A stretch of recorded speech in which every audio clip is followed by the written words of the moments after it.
Yo, what's up, everyone? Peti Kish Han here, and well, it seems like the AAA studios are listening to the YouTubers. No way!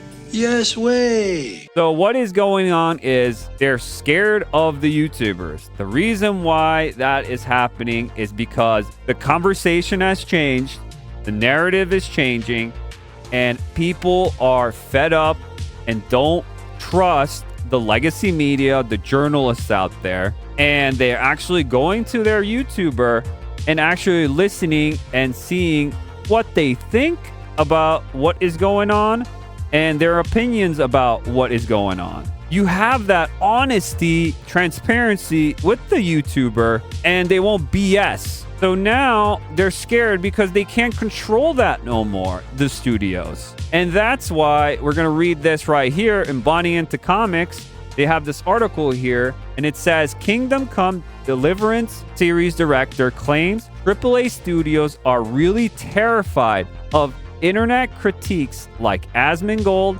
and the critical drinker. When somebody starts to critique the game and the corporate world, it does have an impact.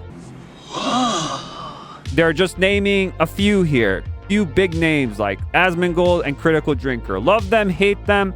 They speak to the customer. They speak to the normal people out there that actually want to know what they think and is it good or is it not good. That's it.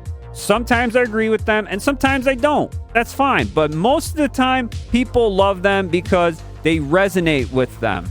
That's why people come back to listen to them. Studios say they're toxic fans, they're toxic gamers, they're rage baiters, all that. No, that's not true. That's not true at all. They just want to give you their own opinions, how honest, how clear they can give their critique about something. And then these people at the studios think that's bad. If your game is shit and you know it's shit, they're going to tell you it's shit. And they're scared of that. And if it's good, they'll promote it that this is a great game. It's making an impact now. And they're listening and they're watching. Big or small, they're listening. Sort of world, this culture of toxic fandom, where like if you make a movie, especially if you make a superhero movie, like you have great intentions, but there are always going to be a small yet vocal group of people there can kind of just be toxic. I understand what you're saying, but when it comes to fans, it is a fan's right to have whatever opinion they want to have.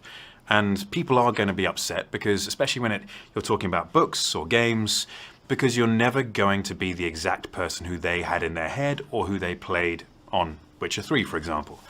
I don't necessarily consider that toxic. I just consider that passionate. That's why he's the MVP! That's why he's the GOAT!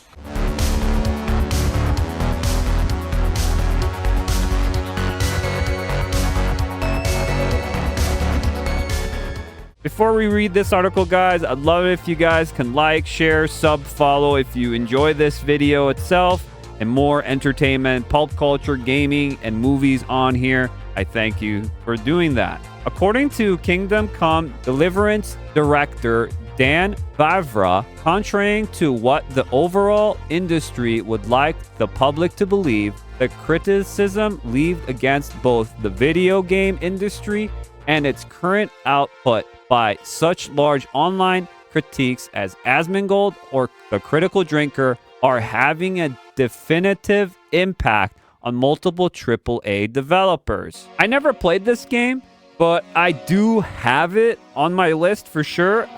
The second one is coming out soon, and it looks really good. This company, I think, is Che. What I heard about, they're pretty based. It has a following for this game, so people are actually looking forward to playing this game. It looks interesting. People like the first one, so people are anticipating for the second one right now coming out. An industry veteran who previously served as the lead writer on the first two Mafia games before going on to co-found Warhorse Studios and create the aforementioned Chet history-centric action RPG series, Vavra revealed the information during a long-form interview given in the Ninja Pulse podcast, as hosted by the independent Chat Network.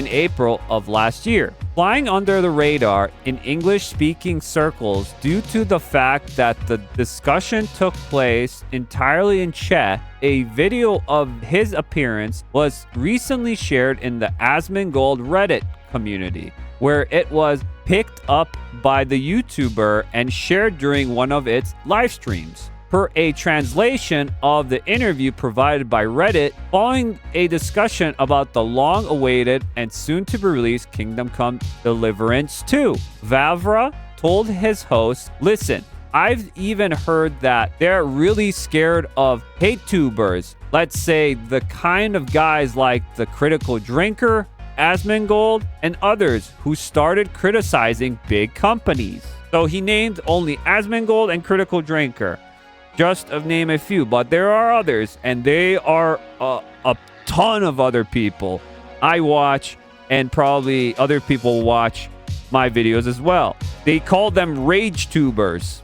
Rage tubers. What did I say? Rage baiters. Rage baiters all the time. They can't have normal conversations. They can't have transparency. The knee-jerk reaction is to just call them grifters, rage baiters, because they can't have an actual normal conversation. I thought it was so niche, he explained. Okay, he's got like a few million followers. His videos have some impact, but it's definitely not what everybody is watching. And now I've found out from some people that companies are really terrified of them.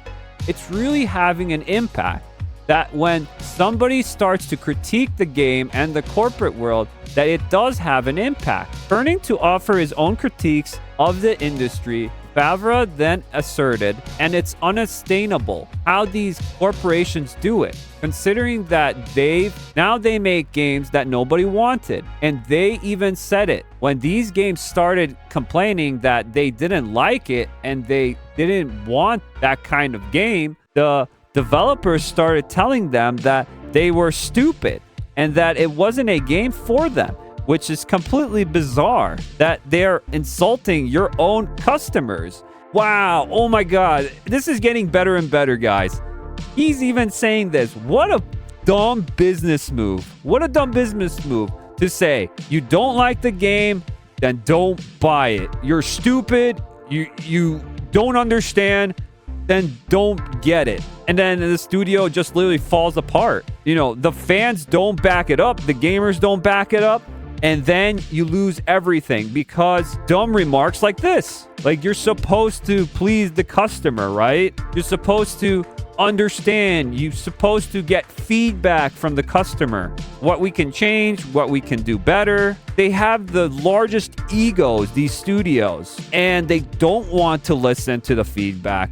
They say they want to listen to the feedback, but sometimes they just don't want to listen to the feedback. They don't care. They just want to push their product out, and then that's it.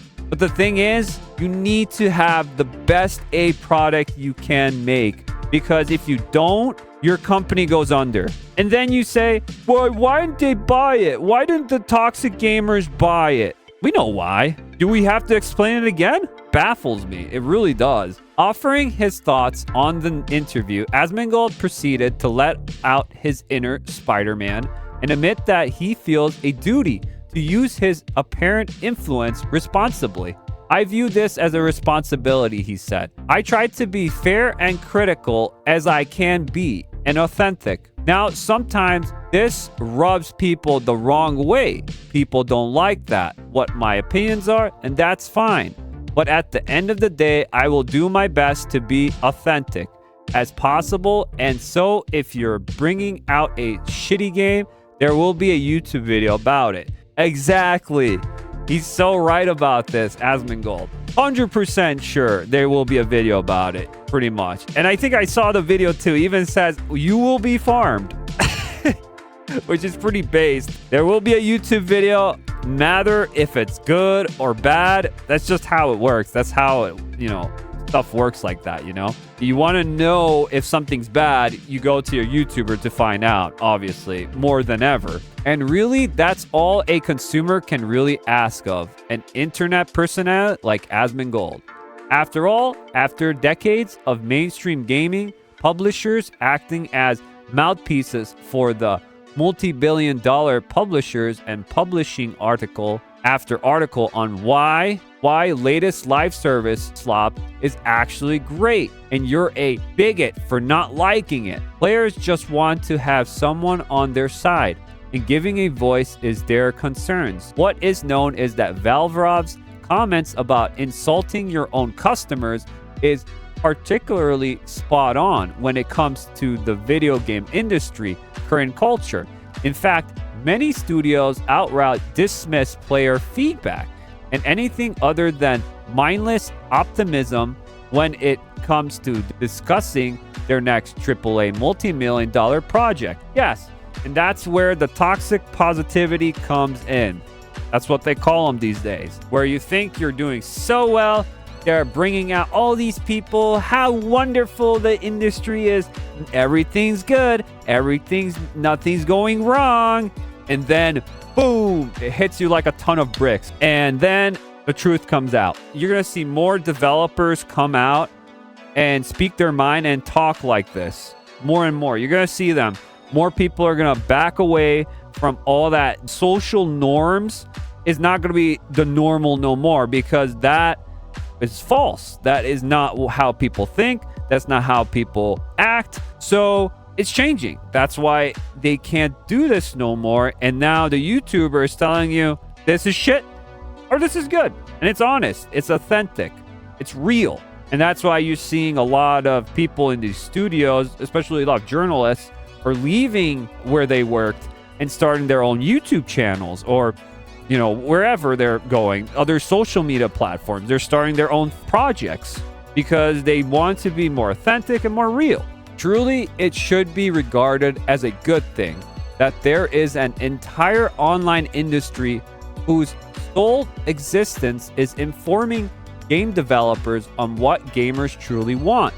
As the recent failures of numerous AAA and live services titles provides that there's a serious disconnect between developers and their customers. These critics and their videos should be viewed as essential free market research, as their entire brands are built on engaging with their video game heavy communities and responding to their feedback. Rather, dev teams should have the liberty to try out different things. Creative writers and artists should push boundaries and even inlay a message or two if they see fit, as that is the beauty of creating art. While history has shown that developers can be rewarded for innovation, attempting to do so means they have to risk failures. And that's where the dishonesty of many mainstream video game studios is made apparent. If a studio wants to make a game that actively goes against every instinct and convention regarding gameplay, storytelling, design, then so be it. But if the audience responds and tells them that they don't particularly like the end result, they need to acknowledge their failures and move on. Enough with the constant attempt to convince players that a game they don't want is in fact something they need to play for any number of reasons, unrelated to one's engagement with the actual content. Don't ask questions. Just consume product and then get excited for next product. Ultimately, if what Valverovs says is true and developers are finally listening to what gamers have to say, this can really only be taken as a bit of excellent news for both studios, who will soon the holes in their bank accounts patched up, and gamers who would hopefully see a decrease in the numbers of trash titles being shoved in their faces. Yep, that's pretty much it. It is interesting that they are listening, they are watching our videos. I did not think that, but yeah, people are watching these videos. Let me know in the comments below what you guys think about this whole thing, as well as I thank you so much for watching this video this long. And if you didn't like this video, I still thank you so much for watching this long. Till the next time, guys, I'll see you soon all. Have a good one.